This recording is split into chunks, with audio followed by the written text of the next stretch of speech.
It was a really busy day today, so tonight we're putting together some baked chicken legs, just with some simple seasonings. I really like this Stubbs, and this seasoning here I didn't show you the label for because, well, it's my own blend. So in a bag, I've combined some breadcrumbs, and I'm just going to throw in some seasoning here because, hey, seasoning is the key to some delicious chicken. This is my own blend, and if you want, I can do a video about that. I love making my own blends of seasoning. This one never fails, and you can use it on so many things. So we give this bag a little shake, get it all mixed up really, really well, and we'll get our chicken legs all coated up.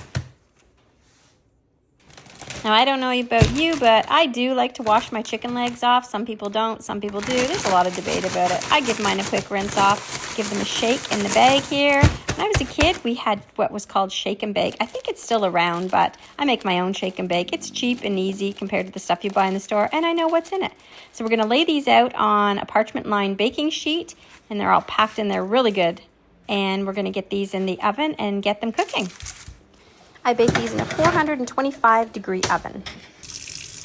So for a side, I'm going to make some potatoes. I love red potatoes. I just find the flavor of them is so good. So just peeling up a bunch of potatoes here. We're going to cut them up and put them in a pot because the key is I'm going to make some mashed potatoes, some creamy mashed potatoes. Haven't had them in a while. Now, when I do my mashed potatoes, I love to just amp up the flavor a little bit. And by cutting up an onion, chopping it up, throwing it in the pot when the potatoes are boiling, it just gives you that extra level of delicious flavor. So let's get these on the stove.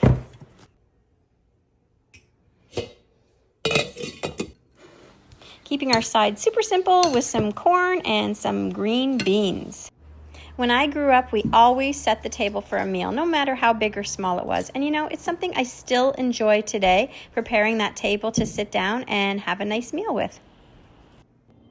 Mashed potatoes are delicious, but I really like to amp them up, and this is one of the easiest ways. So in a bowl here, I've put a cup of water, and I'm going to add about a tablespoon, a good heaping tablespoon about chicken bouillon, I should say, not beef.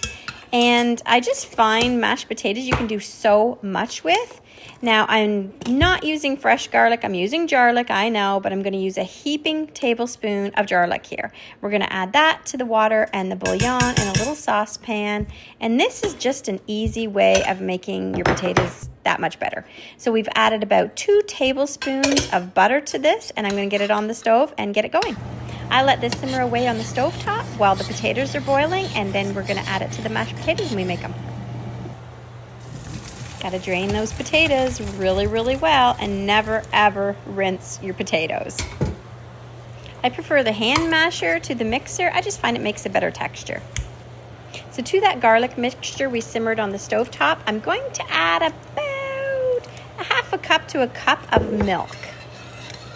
Now we're going to slowly incorporate this into our mashed potatoes. Mix it through really, really well because you want to get all that nice butter and milk and garlic all throughout your potatoes. If you need to add a little bit more milk or butter, you do, what you like, but this is about the amount that I use. Let's give a little look at how these look. Oh my gosh, nice and fluffy. Baked chicken is out of the oven, and boy, does it look good, sizzling away. Time to plate up supper. So we're going to grab a couple chicken legs here, nice and crispy. They're still sizzling. And then, of course, we've got to have our veggies. You always have to have your veggies. Tonight, we're having that corn and green bean mixture. I actually really like this mixture. And those creamy garlic mashed potatoes. Oh, I'm looking so forward to this dinner. It is an easy but delicious one. Look at that.